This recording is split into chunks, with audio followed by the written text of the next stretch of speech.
Alright guys, back on the video, and this time we're going to be going over my newest edition of Icarus. Me and Giancarlo kept on talking about this at Nationals. After Nationals, we're going to try green, yellow Icarus. This is a rough draft, but I did play it in tournament and did do well with it. I went 3-1, lost in the last round due to not playing around Baby Hatch and then dying because Android 21 non-interactable burn, basically. But that's besides the point. The deck is powerful. Those are my only losses that entire day, like game losses entirely.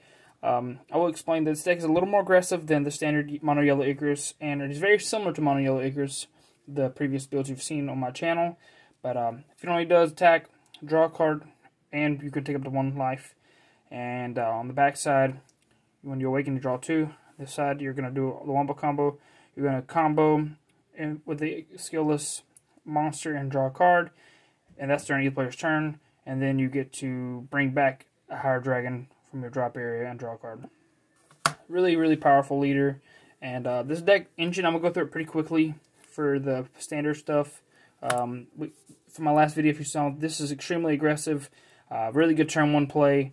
There's no green charges in this deck, so you will be playing this on turn 1, turn 2-ish, depending on when you draw it, or, you know. But this card may be going up to 3 in this deck, just about how good it is. But the only reason it's not, because I didn't want to clog with unisons, especially during late game. It's not that great, but it is not the worst. So really nice at 2, especially since you draw so many cards. If it only does, he boosts all skillless by +1ing, and then -1 he can pop them off, and basically bring out 2 of these from your deck.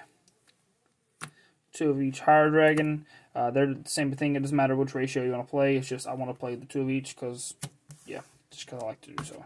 No really specific reason. You can make an argument to play 5, especially whenever you do want to. Well, 5 monsters in total. I will discuss a little bit more what the other one you can play, which there's a green one, but it's not something you can bring back from drop area or play from deck. So it's basically just there for being a green card to combo. But it's not on the list currently, but I'm gonna try it out. 3 Basil. I still think 3 Basil is correct. This is one of the best offensive cards and good turn 1 cantrip. If they get rid of it, it's fine. Just play another one. It's really nice for 19k dual attack. And it's a lot of times it's live because of riposte. 2 Whis for cantrip and 2 SS3 Goku, Mr. The Last Straw. Can't wait to get the alt art from the Mythic Booster. This is just saying Kaba Clone. It's really nice to help you awaken on a turn early, and also sometimes instead of just taking that last life of your own, you just play this for 1 and then swing for 15 double, force out on a gate. It's really nice. Just an extra pressure for 1 energy. 4 of your win con, riposte, and for Goku counterplay, Crusher Ball blocker, draw a card. Really good defensive cards. Nothing really else to say about it. If you don't know what the cards do, this guy just makes it where your opponent has to rest every time they attack with a non-unison for rest of turn. It's like a floodgate effect. And then he's a rest thing, whatever's going to come in play, ignores barrier essentially because it just doesn't care. It doesn't choose, so it draws a card and it's a blocker. For the extra cards, make them 1 cost or 2 cost, depending on how many you have in dropper and energy. You got 4 Powerful Super Saiyan, rest, draw a card. Really nice. 3 Frieza reinforcements. This card spawns a token. Will get boosted by your unison, which is really important. It's also a blocker, so it's really good defense. Then 2 Final Flash in this build.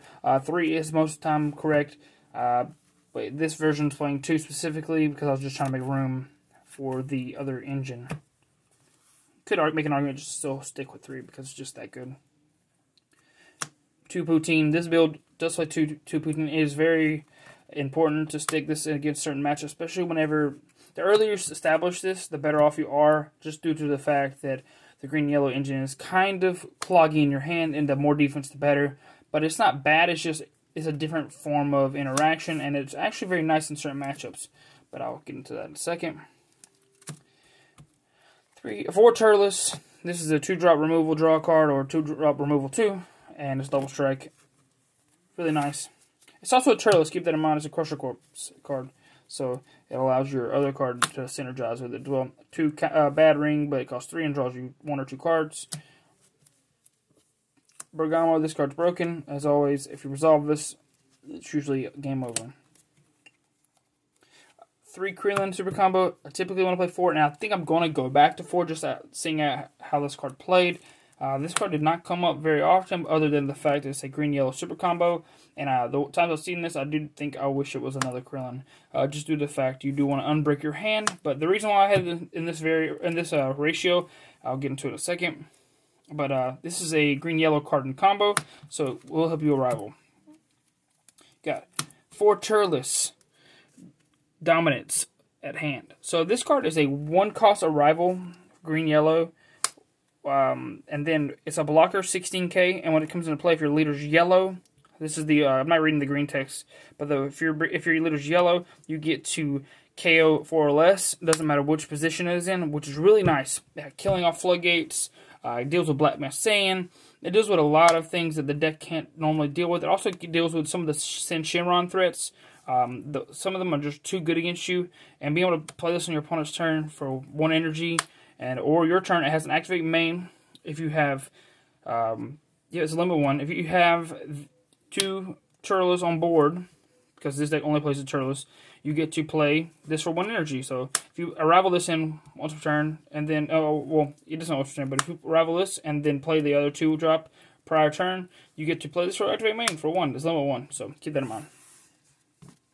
Then the last Turles card you're playing is the Turles Dark Power Unleashed. This card is really strong. You have an arrival for 3 or evolve for 2. This is a revenge blocker. And the cool thing about this is whenever it KOs something once per turn, it restands, and then you re-rip 1 card of your opponent's hand at random. And then it has, if this card's removed by a skill, this card will kill everything in rest mode and rest everything that's in active mode. So it's super big bomb. It is kind of annoying that it's pretty easy for your opponent to play around. So I'm not sure if this will stay in the deck, but I did play like once. It was not that good. So I'm gonna make some changes for sure. Now, I played a split of these, even though that's only just because I could only access this many. So you got 1 Android 14 and 15, and then 1 Android 13. Now, these ratios, they do exactly the same thing in the deck. It's just a free green-yellow combo card. I'm going to increase the copies of this and then take out the super combo and take out 1 copy of this, just due to the fact that you don't really need to see a lot of these. You just need to really see 1 or 2 max, just because you're going to cycle the dead arrivals whenever you don't need them, or it's really not that great, like, to have a ton of these in hand. So 2 was fine, especially when you had the super combo and your secret rare is a free combo card. So these are just literally there for free green-yellow combos. Like I said, I'm going to do an update on this later on if I do end up making a bunch of changes, just due to the fact I'm trying to. This deck is really fun. If I had this deck built like properly for Nats, I probably would have played this version, just due to the fact that it has so much finesse. Your opponent has to worry about so many more things when they're playing against this version rather than the mono yellow, just due to the fact that Turles can kill things during battle, and Final Flash is cool. It's not that hard for them to play around, so killing stuff is a lot better than just negating stuff sometimes. Secret Rare, as I said, it's a free combo. This card is actually insane. So this is the win con a lot of times, because you do draw your Secret Rare almost every single game. At worst, it's a 10k combo, and then you pay 2 at the end of battle, and then if they choose to risk 4 things, he doesn't come into play. And then afterwards, if they don't do that, he comes into play. He's dual attack blocker. Would not disregard the blocker part. It's not really that important unless it's on your opponent's turn. But dual attack, and you rip 2 cards out of your opponent's hand at random. Really strong for pushing, because a lot of times they don't think he can kill you on 3, and they just do a lot of stuff trying to pressure, and you just go like this, boom, pay 2, bring him into play, and then you combo some things on this, and then you still got 1 energy left over, and then you play this, and then you have this. So basically you're playing 2 Fighting Against Fate in this version and 1 Champa. These are your ways to end the game. There's so much removal in this deck now, because you got both sets of Turles. You got this Turles and the other Turles. So it's really unnecessary to have Secret Identity in this version. I still cited it, and it did come up. But in reality, unless you're playing as yellow, this card is insane. Blue, you can obviously put this back in your hand, but like that's just overruns in general. So keep that in mind. This deck just has so much like pressure in comparison to the other version. I do think that this version is way more fun than the other mono yellow. So if you want to play Icarus still, but don't want to play the standard slug package or the the PBG Black and Yellow Icarus. This version is very powerful, and just the secret alone, being able to do 40k duel, and it's really easy to close out games from 4-0 with this card, and this card in combination, it's really nice to be able to rip cards out of your opponent's hand and clear board with this. So, and this guy is just really efficient removal. He's also a blocker to 16k, so your opponent has to combo into it to try to kill it in most cases, which is really nice. But thank you guys for watching. And the standard side deck things are still on the side if you're concerned. Do side of Secret Identity, Koitsukais, the Deburrs, and the Anti-Hand Destruction. But thank you guys once again for coming by the channel. Make sure to stay tuned for more streams. Those were really awesome. Thank you guys for joining in on that. And like, comment, and make sure to comment down what decks you want to see next. I do want to work on cooler and updated versions of Trunks and stuff like that. And stay tuned for Super Saiyan God Trunks from set 16. That set seems really awesome. But yeah, thank you guys once again. Deuces.